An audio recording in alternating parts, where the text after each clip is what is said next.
हाय, hello, नमस्कार. सर्वप्रथम सर्वांना श्री स्वामी समर्थ. कसे आहात तुम्ही सगळे?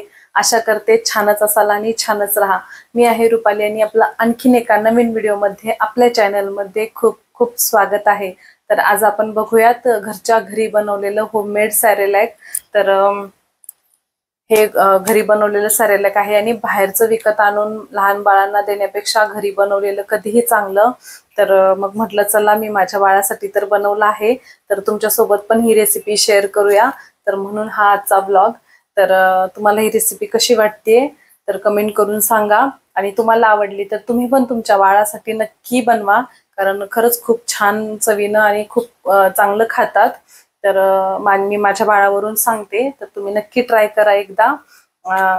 तर जास्त उशीर न करता पटकन व्हिडिओला स्टार्ट करूया. चला तर मग तुम्हाला मी म्हटलं तसं आपण होममेड सॅरेलॅकची रेसिपी बघूया. तर इथे मी 2 वाटी पोहे घेतले आहेत. तर पोहे मी धुवून नाही घेतले, कारण स्वच्छ होते. तुम्हाला हवा असेल तर तुम्ही धुवून सुकवून मग तुम्ही ते ड्राय रोस्ट करू शकता. पण स्वच्छ होते तर त्याची थोडीशी टेस्ट पण चेंज होऊ शकते, म्हणून मग मी धुवून नाही घेतले. मी इथे एकाच वाटीनं सगळं मेजरमेंट घेतलंय. तर 2 वाटी पोहे, 2 वाटी ओट्स घेतले आहेत. तर हे प्लेन ओट्स आहेत, त्याच्यात कोणताही फ्लेवर नाहीये. 3 वाटी मखाना घेतला आहे. तर मखाना पौष्टिक असतो, त्याच्यामुळे तो थोडासा जास्त घेतलाय. आणि इथे 6 महिन्याच्या वरच्या बाळांना आपण हे होममेड सॅरेलॅक खायला देऊ शकतो. आणि 10 बदाम आणि 10 काजू असं घेतलं आहे. तर ड्रायफ्रूट थोडंसं कमीच घ्यायचं, कारण ते थोडंसं पचायला जड जातं त्याच्यामुळे. आणि हे 6 महिन्याच्या वरच्या बाळाला आपण खायला देऊ शकतो. जेव्हा बाळ कसं खायला आपण जेवायला बसलो का ते लगेच खायला पाहिजे असतं, करतं, हे संकेत असतात का, तर आता आपण त्याला हे सगळं खायला चालू करू शकतो. तर थोडंसं करायचं लवकरच 6 महिने कंप्लीट झाले का, कारण खूप लेट चालू केलं ना का नंतर ते खायला थोडेसे त्रास देतात, खायला बघत नाहीत. तर 6 महिने झालं का लगेच आपण हे सगळं ट्राय करू शकतो. तर हे खरपूस असं चांगलं भाजून घ्यायचं. तर विकत पण मिळतं बरं का. तर आणि ते टेस्टी पण असतं. पण ते किती दिवसाचं बनवलेलं असतं, किती हायजीन असतं, कसं किती स्वच्छ असतं, काय असतं हे आपल्याला काय माहिती नसतं.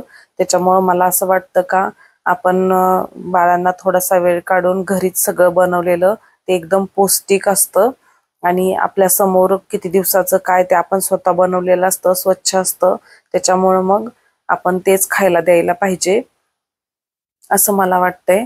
तर मी तर तस्मैला कधी विकतचं काही आणत नाही. त्याला जे खाऊ घालायचं ते मी घरीच बनवून त्याला देते. तर इथे मी सगळं असं खरपूस भाजून घेतलं. 1 टाइम सॅरेलॅक, 1 टाइम नाचणी सत्व, 1 टाइम भाताचं पेज किंवा कधी मग मूग डाळीचं पाणी असं, कारण भाताचं पेज पण एकदम पोटाला थंड असं असतं, त्याच्यामुळं ते पण बाळांना द्यायचं सुरुवातीला, तर तेच द्यायचं. तर असं मी वेगळं वेगळं असं त्याला देते, कारण मग प्रत्येकाची चव वेगळी असते, तर वेगळं वेगळं मग बाळांना पण तशी सवय लागते. त्याच्यामुळं मग वेगळं वेगळं देते मी. व्यवस्थित भाजून खमंग भाजून असं घेतलेलं आहे. आता हे थंड करत ठेवेल आणि नंतर त्याला मिक्सरमधून बारीक करून एकदम पॅक डब्यामध्ये ठेवेल आणि मग हे त्याला खायला देईल. मी तर तस्मैला बाहेरचं काही कधी आणलेलं नाहीये, सगळं मी घरीच बनवत असते. त्याच्यासाठी तांदळाची आणि मूग डाळीची खिमटी पण मी घरीच तांदूळ भाजून वगैरे त्याची तशीच केक करून ठेवलेली, तेही तो खूप छान खातो. आणि नाचणी सत्व पण मी त्याला घरीच केलेलं आहे. नाचणी भिजत घालून नंतर त्याला मोड आल्यानंतर मग ते थोडंसं सुकवून मग त्याला नंतर व्यवस्थित भाजून घेऊन तेही एकदम मिक्सरला बारीक करून व्यवस्थित पॅक डब्यामध्ये ठेवून दिलंय. आणि 1 टाइम तांदळाचं, 1 टाइम नाचणीचं असं मी त्याला देत असते. आता हेही सॅरेलॅक बनवलंय. अजून एक त्याला बनवायचं आहे मिक्स डाळींचं, तर तीही रेसिपी मी तुमच्यासोबत नक्की शेअर करेल. तर तुम्हाला ही रेसिपी आवडली असेल तर मला नक्की कमेंट करून सांगा आणि तुम्हाला कशी वाटली तेही सांगा. मला प्रेग्नेन्सीमध्ये खूप जास्त प्रॉब्लेम्स आले होते, त्यामुळं लवकरच डिलिव्हरी करावी लागली. आणि तेव्हा तस्मै प्रीमॅच्युअर होता, म्हणजे 1.5 किलोचा होता तो. आणि त्याच्यामुळं मग त्याची थोडी जास्त काळजी घ्यावी लागली. पण नंतर जस्ट त्याला 6 महिने कंप्लीटच होत आले होते, तर तो असं खायला बघत होता. तो 1 महिना आधीच झालेला आहे, तरी सुद्धा 6 महिने कंप्लीट झाले का मी त्याला हे सगळं लगेच चालू केलं आणि त्यानं छान असं खातोय पण तो. तर सुरुवातीला थोडं थोडंसं देऊन बघायचं. 3 दिवस एक गोष्ट द्यायची. तर मी सुरुवातीला त्याला अगोदर मूग डाळीचं पाणी किंवा भाताचं पेज याच्यापासून मी सुरुवात केली होती. तर ते त्याला पचतंय का, तर डाळीचं पाणी दिलं तर 3 दिवस तेच देऊन बघायचं, म्हणजे काय पचतंय काय नाही हे आपल्याला समजतं. त्याच्यामुळे मग एक गोष्ट 3 दिवस 4 दिवस देऊन बघितली, ते नाही पचत तर मग ते स्किप करायचं, असं मी केलं होतं. तर त्यानं छान असं सगळं पचलं पण त्याला आणि तो सगळं खातो पण छान असं. त्यामुळं खूप जास्त उशिरा पण नका द्यायला चालू करू. लवकर चालू केलं तरी काही प्रॉब्लेम नाही, फक्त सुरुवातीला क्वांटिटी थोडीच ठेवायची. मी जेवढं मेजरमेंट सांगितलं होतं त्याप्रमाणे एवढे सेरेलॅक तयार झालेलं आहे.